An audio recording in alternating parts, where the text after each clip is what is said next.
Hello, আসসালামু আলাইকুম। আশা করি সবাই ভালো আছেন। যেহেতু আজকে ছুটির দিন, শুক্রবার, এজন্য চিন্তা করলাম যে কোথাও একটু ঘুরতে যাওয়া যাক মাইন্ড রিফ্রেশ করার জন্য। তো আমি এবং আমার বন্ধু সৌরভ চলে গেলাম বিজয় সরণি এলাকায় নব থিয়েটারে। তো ছোটখাটো একটি ভ্লগ বানিয়েছি। চলুন মূল ভিডিওতে যাওয়া যাক। বাসা থেকে বের হয়ে একটা অটোও পাচ্ছিলাম না। আজকে তাদের চাহিদা খুব বেশি। তারা হাউস বিল্ডিং পর্যন্ত যাবে, জয়নাল মার্কেট পর্যন্ত যাবে না। অবশেষে অনেকক্ষণ দাঁড়িয়ে একটা অটো ম্যানেজ করলাম যে জয়নাল মার্কেট পর্যন্ত যাবে। এরপর চিন্তা করলাম একটু হেঁটে হাউস বিল্ডিং পর্যন্ত যাই, 20 টাকা সেভ করি, কারণ 20 টাকা দিয়ে 2 কাপ চা খাওয়া সম্ভব। এরপর হাউস বিল্ডিং থেকে লেগুনা নিলাম, কারণ আমি মেট্রো দিয়ে যাব বিজয় সরণি। কিন্তু লেগুনায় কেমন যেন উদ্ভট আওয়াজ হচ্ছিল, মনে হচ্ছিল এই বুঝি ব্লাস্ট হবে। এরপর মেট্রো স্টেশনের ভেতরে ঢুকলাম, অবশেষে টিকিট নিয়ে আমার গন্তব্যের উদ্দেশ্যে রওনা দিলাম।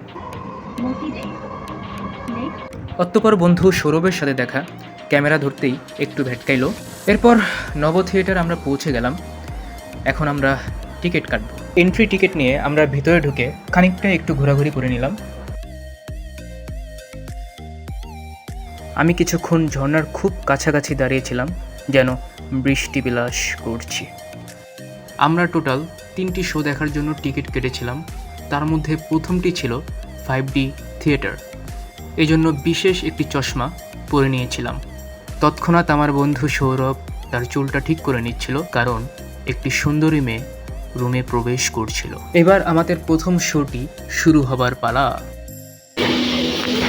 5 থেকে 7 মিনিটের একটা হরর সিন আমাদের সামনে উপস্থাপন করা হয়। বিশেষ চশমার সাহায্যে দেখছিলাম বিধায় সবকিছু কেমন জীবন্তই মনে হচ্ছিল। বাস্তবে চোখের সামনেই ভয়ঙ্কর কোনো অভিজ্ঞতার আমরা সম্মুখীন হচ্ছি। আমাদের চেয়ারগুলো নড়ছিল, বিভিন্ন জায়গা থেকে উদ্ভট আওয়াজ আসছিল, অন্ধকার রুমে লাইটিং হচ্ছিল। বলা যায় ভুতুড়ে একটা পরিবেশ তৈরি হয়েছিল। তবে যারা ভৌতিক মুভি দেখে অভ্যস্ত, তাদের কাছে হয়তোবা এতটা ভালো নাও লাগতে পারে। তবে আমি যেহেতু ভৌতিক মুভি দেখি না, আমার কাছে ওভারঅল ভালোই লেগেছে, কারণ এটা আমার জন্য প্রথম এক্সপিরিয়েন্স ছিল।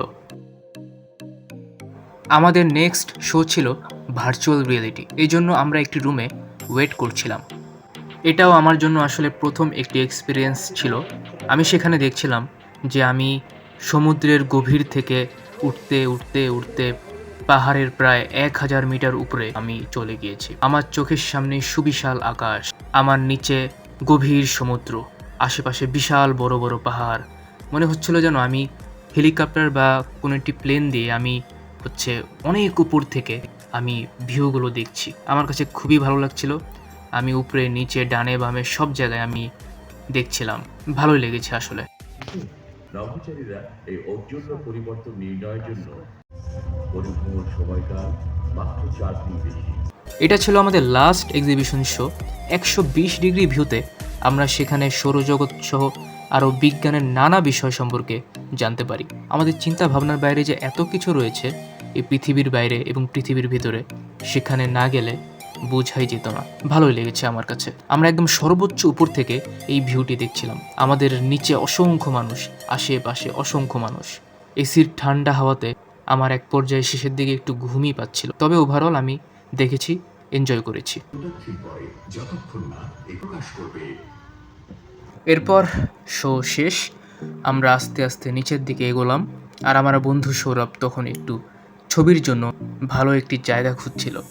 এরপর ওকে কিছু ছবি তুলে দিয়ে আমরা বাইরে চলে গেলাম। অতঃপর আমরা চলে যাই জিয়া উদ্যান। টুকটাক খাওয়া দাওয়া শেষে আমরা বেগম খালেদা জিয়ার সমাধিস্থলেও একটু বিচরণ করি। বন্ধুকে বিদায় দিয়ে আমি বাসার উদ্দেশ্যে বাসে উঠলাম। আমার পাশের সিটটা একদম ফাঁকা।